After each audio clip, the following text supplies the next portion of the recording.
le factoire de la division est plutôt bien entré dans les mœurs du niveau de Saint-Mélément. C'est pratiquement chaque année qu'on va entendre les confrontations entre les peuples venus d'ailleurs, notamment les peuples du Noun, qui constamment connaissent des attaques dans cette partie du pays-là. Et les récents événements où, après le décès d'un autochtone, on va dire ça comme ça, et puis on a vu les boutiques vandalisées dans la ville. Et pour moi, ce qui me marque beaucoup plus dans cette histoire-là, c'est le discours de l'administration civile, le préfet de Djaïlobo, qui sort et rappelle la population à la règle de l'état de droit. L'état de droit, ce sont les jaillons même de la démocratie. Sauf que lorsqu'ils étaient en train de chasser le MRC il y a quelque temps, en train de dire que c'est un bastion complètement acquis au RDPC, ils avaient oublié que dans l'état de droit, il y a la liberté d'expression. Ils n'ont pas compris que cela faisait résonner dans la tête de ces autochtones-là, que ça n'appartient qu'à eux ce territoire, bien que ça soit circonscrit dans le triangle national. Ils ne comprenaient pas qu'ils étaient comme ça là en train de fabriquer les monstres qui devaient. Un peu loin en expliquant qu'il est inadmissible qu'au lendemain de la fête d'unité nationale, qu'on puisse vivre ce genre de réalité. Eh bien, ça ne devait pas autant lui surprendre parce que les promoteurs du langage, chacun doit rentrer chez eux, sont en train de surfer sur un terrain glissant sans s'en rendre compte. Il suffit seulement qu'un acte d'un allogène soit jugé déplacé par des autochtones pour que directement ils se sentent envahissés et puis qu'ils commencent à vouloir prendre la loi dans leurs mains. Sinon, comment est-ce que vous pouvez expliquer que des gens se mobilisent pour aller détruire les propriétés des gens parce qu'ils sont ressortissants d'une certaine communauté?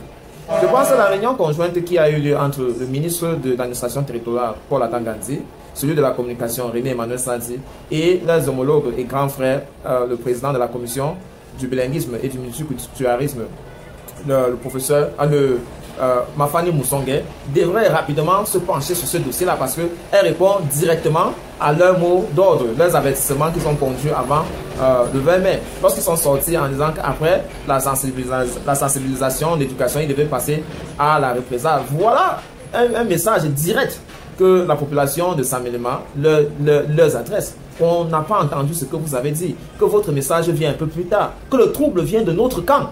Parce que cette bastion-là, on nous a fait comprendre par le passé qu'elle est acquise totalement à l'ordre du 82, qu'elle est acquise totalement à ceux qui dirigent ce pays. Et le message, c'est pourquoi vous avez entendu monsieur le préfet crier. Vraiment, il parlait au sommet de son ton pour rappeler à ses protégés que malheureusement, c'est vous qui êtes en train de trahir monsieur Biya. C'est vous qui trahissez la politique gouvernementale qui veut protéger, unir les forces autour d'un commun accord. C'est vous qui voulez diviser le pays. Et non, ceux qu'on a toujours présentés aux Camerounais comme ceux-là qui ont le plan factoire, qui ont le plan diabolique, qui ont le plan de diviser pour pouvoir accéder à la magistrature suprême. Heureusement, les agitateurs de cette factoire de chacun doit rentrer chez lui se disent en réalité qu'il y aura un jour que leur boussole doit pratiquement se relever et qui vont prendre possession des biens des halogènes qui auront bâti dans leur région. Même en Afrique du Sud, quand à un moment donné, les Noirs se sont soulevés contre les Blancs en espérant ce genre de choses-là. Par la suite, ils n'ont pas eu gain de cause. On a eu généralement les autochtones en Afrique du Sud qui chassaient les Nigériens en pensant qu'ils pouvaient entrer en possession de leurs biens. Mais rapidement, les Afriques du Sud qui sont au Nigeria ont été inquiétés. C'est un discours qui ne se limite pas au Cameroun, mais tous ceux qui ont essayé de promouvoir ça dans quelques parties du monde que ce soit ont été vite rattrapés par les faits. Il n'y a pas longtemps, c'était les Tunisiens qui demandaient aux gens de couleur de pouvoir rentrer chez eux. Mais vous avez rapidement vu que l'Union africaine, dont on célèbre la journée en ce jour, le 25 mai 2023, a frappé la main sur la table et a menacé d'expulser la Tunisie de l'Union africaine. Il faut que les gens, les promoteurs de ce factoire de chacun doit rentrer chez eux. C'est au danger où ils s'exposent. Parce que lorsque le cœur est abondamment plein de ce genre de bêtises, de cette façon de penser-là, elle va petit à petit vous pousser vers la dérive. Et une dérive qui serait non accommodable. Vous serez un problème gênant dans la société. Vous serez incapable d'ouvrir le corps, d'ouvrir le cœur, d'ouvrir même la tête pour apprendre de nouvelles choses du moment que ça vient d'un halogène et que vous n'êtes pas en train de calculer, c'est bien. Tout ce qu'un halogène pourrait faire à côté de vous semblerait comme du père temps parce que vous direz que qu'il fasse vite, la moindre bêtise qu'il va commettre, eh bien on va les expulser et ça serait notre bien. Quelle maladie, quelle difficulté de penser. Il faut sortir de ce trou-là. c'est un trou sans lendemain. Le comble de ce factoire, chacun doit rentrer chez lui, est économiquement motivé.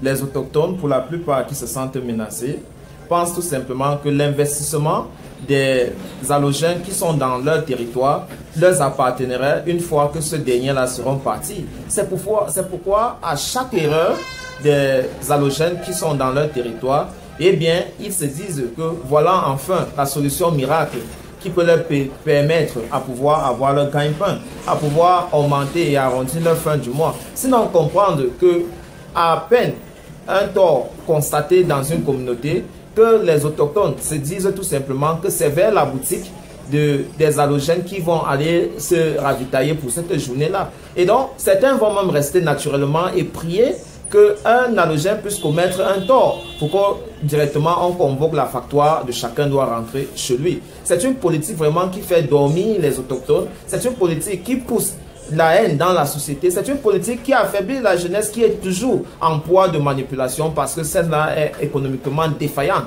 et est très sensible à tout ce qui va user la masse, la force pour pouvoir avoir raison. C'est une situation vraiment complexée que l'État central se retrouve dedans, surtout que cette cloche de son nous vient pratiquement chaque année de San Mélément, du village du président de la République, de son département chéri, où on peut recueillir dans ce département-là plus de responsables dans tous les secteurs de notre appareil gouvernemental que dans d'autres départements. Malheureusement, c'est encore ceux-là qui usent du pouvoir du factoire, du pouvoir de chez nous, du pouvoir de notre territoire, du pouvoir de division pour rappeler à d'autres Camerounais qui ne sont pas la bienvenue, qui ne sont pas chez eux. Car à la moindre bêtise, ils vont perdre tous les investissements dans cette autre partie du pays-là. Où est donc l'esprit de la citoyenneté? On se disait que lorsqu'on a la carte d'identité camerounaise, cela nous permet un certain nombre de droits dans tout le territoire national, dans tout le triangle national, qu'on pouvait partir du sud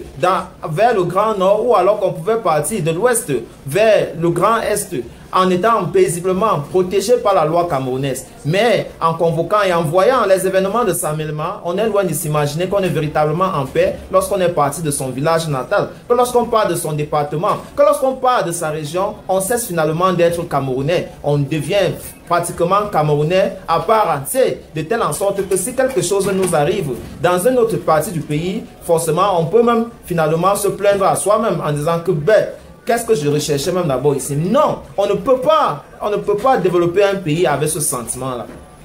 Tout comme le préfet du Djaï Lobo l'a rappelé après cet incident malheureux, il faudrait qu'on récapitule pour rappeler, surtout à la jeunesse qui est en voie de perdition en pensant qu'il y a un lendemain meilleur pour les discours de haine, qu'il y a une possibilité d'hériter les biens qui ne sont pas la leur, qui passent leur journée dans les loteries, qui passent leur journée dans les sachets Nikita, qui passent leur journée à se distraire en espérant qu'au moins des erreurs, ils seront mobilisés pour aller détruire les biens des allogènes. Eh bien, c'est une peine perdue. C'est une mission sans lendemain. C'est une route qui ne mène nulle part. Et il faudrait mieux que quelqu'un vous rappelle, et qui mieux que votre grand frère.